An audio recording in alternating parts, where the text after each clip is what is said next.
Okay,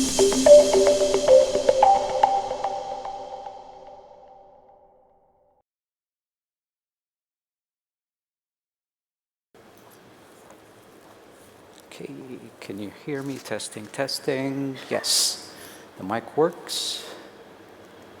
This works. Okay, good afternoon, everyone. It's a real pleasure to be with you here today.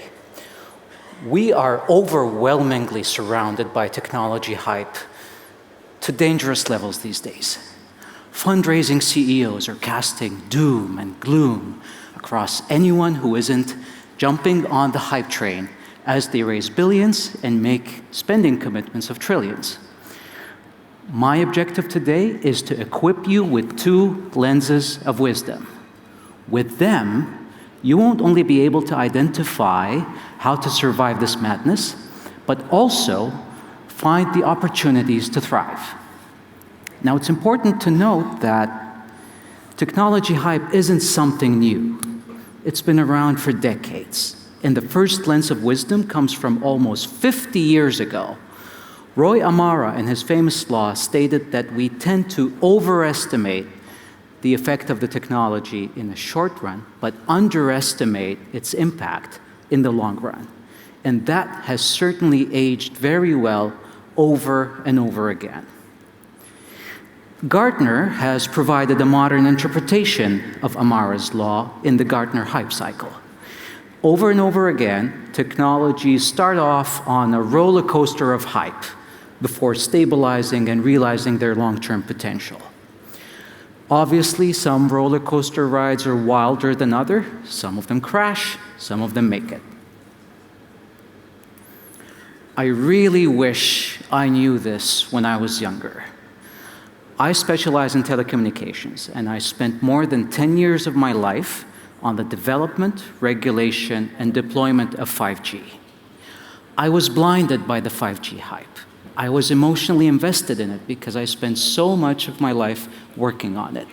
And the problem with emotional investment is that it blinds your eyes and doesn't make you listen to the other voices.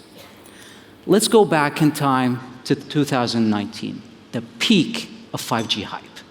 Back then, equipment selling vendors who sold very expensive radios built a massive hype machine that capitalized on the global success of 4G.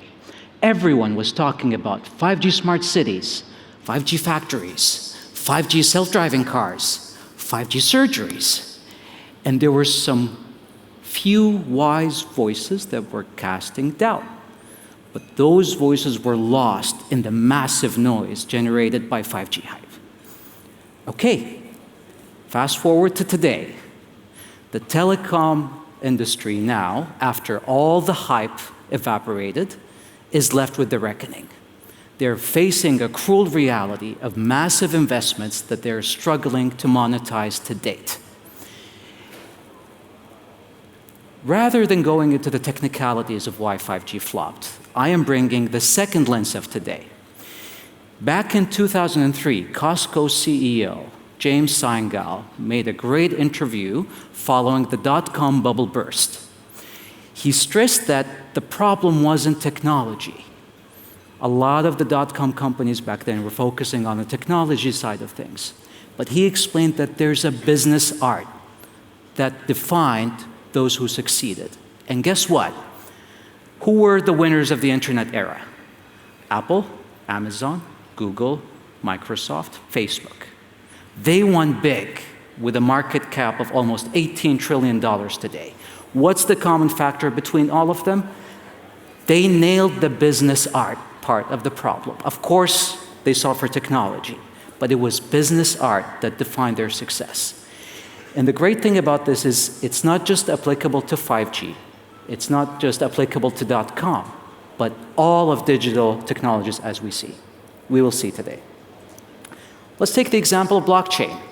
5 years ago, the great promise of transforming logistics and many other industries. Right now, what we face today is that blockchain is facing a worse reality than 5G, with more than 90% of blockchain startups failing. Even the world's largest logistics and largest technology companies that jumped on the hype train of blockchain 5 years ago and invested billions, they have failed because they couldn't nail the business art part of the problem. Do you guys remember NFT? How much hype was around NFT? The top 8 selling NFT art pieces have been sold for a combined value of almost $300 million. How much do you think they are worth today? Almost nothing. And what we can see from this graph is that after 2 very intense years of hype, a very hard crash came. Another example. Does anyone recognize this person? 4 years ago, he jumped on the hype train of the metaverse, going all in, renaming his company from Facebook to Meta, because the future is metaverse. How do you think that played out? Massive, massive losses. Again, because they couldn't figure out the business art side of the problem. Now, there's also an extremely dangerous side to technology hype. It can be maliciously used by frauds for fraud. This wall of shame has the 2 most famous technology frauds of recent memory. One of them was labeled as the future Steve Jobs. The other was the next Warren Buffett. Today, they are serving extended jail time. And I can assure you that over the next few years, that wall of shame is going to have new members. Of course, everyone is waiting for this. How can we have this talk in 2025 and not talk about technology's most hyped topic to date, AI? AI hype has reached dangerous levels, and if we apply these 2 lenses, we see that systematic approach of promising short-term gains and not focusing on the business art. For example, one of the AI startup CEOs is promising that just a few months after closing the fundraiser, cancer will be history. It'll be solved just like this. Another promised PhD-level intelligence in your pocket within a few months. I mean, why would you go to grad school? You can just have it on your phone.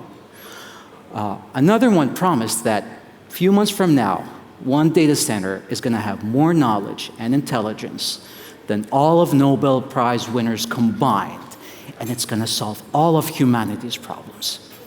Now, there's no denying the theoretical potential of this, but we can assert with high confidence that this is not going to happen over the course of months or years, but the course of decades. And my best example is from the godfather of AI, Professor Geoffrey Hinton. He has a famous video on YouTube back in 2016 where he said, we should just stop training radiologists. It's absurd, because within 5 years max, machine learning is going to outpace them and it will render radiologists obsolete. New York Times reached out this year and they're like, hey, 9 years ago you spoke about that. And like all great scientists, he acknowledged that he misspoke and that his position now is that the combination of AI and radiologists over the course of many years, without giving a specific date, is going to take humanity to a new level. That is something that you can back up. Gartner obviously has a very extensive hype graph for AI, and I've extracted only 3 points. You can see that the hype around generative AI is starting to cool down as people understand the limitations and possibilities associated with it.